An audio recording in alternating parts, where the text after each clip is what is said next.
Já musím.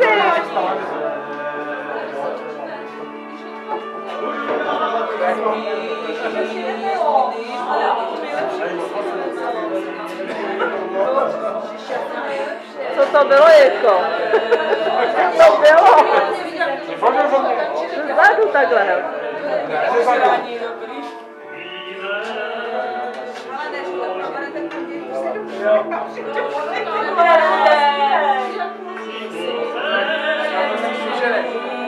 Jak se rukali a začal počítat.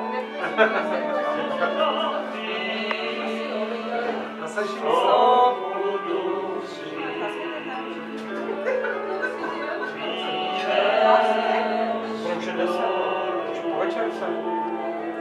to si se kapnu na hodinky, já mám ten háromek, a já jsem si kapnu. A bylo nic, já říkám, to si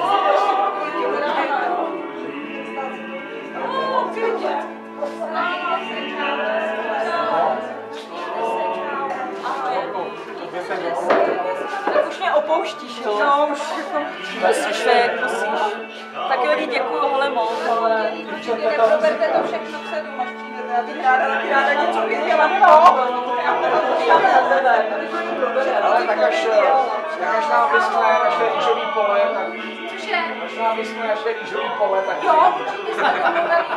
Když říkala Iveta, že tam můžeme někde v koutku